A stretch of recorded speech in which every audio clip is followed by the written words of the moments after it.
Estamos iniciando mais uma edição do TV Atende. A nossa convidada de hoje é a nutricionista Cristiane Prete. Cristiane, seja bem-vinda ao TV Atende. Tudo bem, João? Cristiane, o nosso assunto de hoje, a gente sempre fala de alimentação, cuidado que as pessoas devem ter com a alimentação no dia a dia, mas as pessoas que usam sondas, essas pessoas também têm que ter um cuidado especial, né? Sim, João, deve ter muito, viu? É o seguinte, nós vamos falar então da enteral, né? Que é um enteral domicílio. Enteral é toda a alimentação que o paciente está usando, onde ela não consegue mais ter uma via oral, né? Não tem mais alimentação via oral, só por enteral. Essa enteral pode ser diretamente para o estômago ou para o intestino. Essa alimentação enteral são aquelas pessoas que utilizam a sonda. Exatamente. Hoje, quem utiliza a sonda, ela consome o quê? O que passa pela sonda? É uma comida normal, feita em casa, ou é produtos específicos que a gente encontra em farmácias ou em algum lugar específico? Todo paciente, quando está iniciando uma enteral, o que acontece, né? Ela procura, logicamente, a nutricionista ou médico. Nós passamos aquilo de acordo com o valor nutricional de cada paciente, a necessidade calórica, proteica, né, de cada paciente. A necessidade é diferenciada. Cada caso é um caso. Cada caso é um caso. Mas aquela comidinha caseira. Ah, sim. Aí nós temos a alimentação caseira, que hoje, nos tempos de hoje, nós estamos evitando por falta. O que acontece com a caseira? Para não ter a contaminação, tá? Então a gente evita de estar passando uma caseira. E tem a em pó e a líquida, e o sistema fechado. Mas a maioria que vai para casa, elas utilizam a integral líquida ou a em pó. O que diferencia uma da outra? Aqui em pó, a gente utiliza a manipulação de sistema aberto, né? A família tem que manusear, né? Agora a líquida não, já vem pronta. Ela fica na geladeira, né? Tetra Pak de 1 litro, utiliza até em 12 horas. No caso, tem que ter algum cuidado a hora que a pessoa em casa for fazer essa alimentação, passar essa alimentação da sonda para o paciente, para a pessoa que está doente? Sim, deve ter muita atenção sim, João. Seguinte, contaminação, né? O pessoal tem que, se for fazer um sistema aberto, manuseio da enteral, todo equipamento que se usa para manipulação tem que ser diferenciada, mãos têm que ser higienizadas, usar utensílios só para o paciente, não fazer a mistura de utensílio domiciliar que usa em casa com sonda. Pode acontecer uma contaminação? Pode sim, principalmente a caseira. E essa contaminação, ela pode gerar o que na pessoa? Aí são vários problemas, João. Uma infecção, né? Daí vai de cada caso.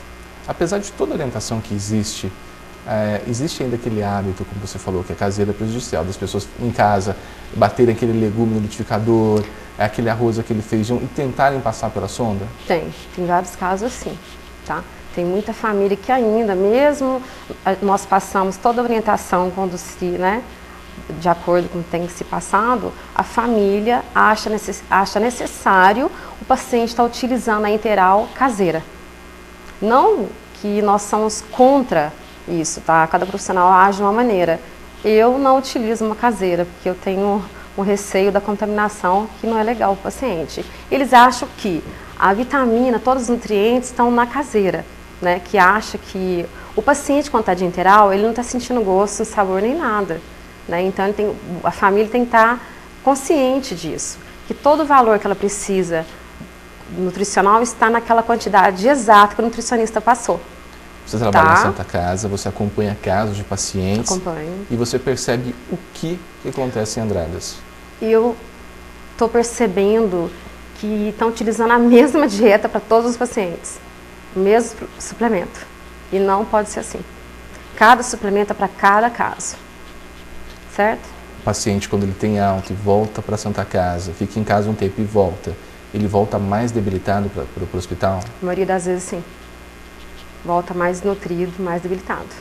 Essa desnutrição, essa falta de alimentos, a pessoa já está com uma certa idade, isso é mais prejudicial ainda? É, bem mais, João. Principalmente após 50 anos. Tá? O paciente está lá com 70 anos, a família tem que tem que ter uma orientação seríssima diante do paciente, porque às vezes eles acham que... Eu já peguei paciente em casa que a família estava usando suplemento de ginástica, passando por idoso de 75 anos, eu já peguei isso. Então, porque o vizinho falou que é bom, o meu tio gostou, gente, nós estamos trabalhando com, nesse caso, foi um idoso. Então, como que não vai atrás do profissional, da nutricionista, do médico, para olhar se aquilo é necessário passar ou não? Porque acontece, se pode agravar mais ainda o estado do paciente. Hoje, as pessoas não têm essa consciência? A maioria das vezes, João, eles se ligam, perguntam, a gente passa tudo certinho, mas acabam numa única, igual eu acabei de falar para você, um único suplemento é passado para todo mundo. Né? Normalmente a nutricionista fala que a gente tem que comer em 3 em 3 horas. Sim, Na exatamente. Sonda? E na sonda? A sonda de 3 em 3 horas. Tá? Dependendo do quadro do paciente, os ml necessários de acordo com o quadro que o paciente se encontra. Tá? Normalmente a gente passa 200 ml de 3 em 3 horas, de 5 a 6 refeições por dia, seguindo as mesmas refeições da família. No caso, os horários são respeitados? Café da manhã, almoço, jantar? Tem que ser respeitado, João. E outra coisa, se o paciente tem que estar bem posicionado na cama, tá? Tem que ter toda a conduta de elevação na cama, a posição do paciente, né? De estar sentado ou deitado, certo? O frasco que se passa, que é um gotejamento gravitacional, tá? Não pode acelerar. Se acelerar também gotejamento de sonda, acontece do paciente estar acontece de ter uma diarreia, tá? Diarreia, ele pode ter náusea, vômito, tá? Tudo isso é um quadro que também pode estar direcionado, vamos supor, o paciente tomando uma medicação, pode também estar tudo incluso nisso aí. Aí a família fica desesperada, o que eu faço, né? Nossa, o que eu vou passar aqui? Aí vai lá, acaba batendo algo caseiro e passando e vai atrapalhar mais ainda o estado do paciente. É importante o paciente ter a orientação da nutricionista e do médico, liga, vai atrás, pergunta, porque fica passando suplementação que nunca conheceu, nunca viu. É isso que eu sempre falo para todo mundo, certo? No caso, a pessoa que usou sonda para se alimentar, ela vai usar sempre ou alguns casos só um período? Alguns casos é por período. Alguns começam, né, com a sondinha, dependendo do caso, acabam depois evoluindo, né, com a via oral e tiram a sonda. Tá? Só que a maioria das vezes que eu pego um paciente que vai estar em casa é prazo indeterminado. No caso de pessoas que ficaram um determinado período com a sonda, tiraram, voltaram à alimentação normal, esse período de transição, tem algum cuidado especial? Tem, higienização. E o tipo de dieta, a suplementação, como acabei de falar para você. E toda suplementação tem em termos de idade, composição nutricional, é muito importante para cada um. E é importante respeitar esses prazos para cada idade conforme o nutricionista orienta, prescreve. Exatamente, procura o nutricionista, procura o médico, tá? Vai atrás, pergunta, não fica com receio, porque eu acho que antes de você fazer uma coisa que você não sabe o que está fazendo, é muito importante você procurar o profissional para estar utilizando aquilo. Às vezes, o que acontece? O paciente faz muito tempo que está em casa, né? Às vezes tem que mudar aquela enteral. O paciente está ficando, às vezes, dependendo do quadro dele, da patologia dele, não está sendo, o valor nutricional não está se adequando naquele momento, já está ficando deficiente, né? Tem que procurar o profissional, sim, para estar mudando, tá? Tá certo. Certinho? Cristina, agradeço a participação. Até a próxima oportunidade. Obrigada, João. Conversamos hoje no TV Atende com a nutricionista Cristiane Preti.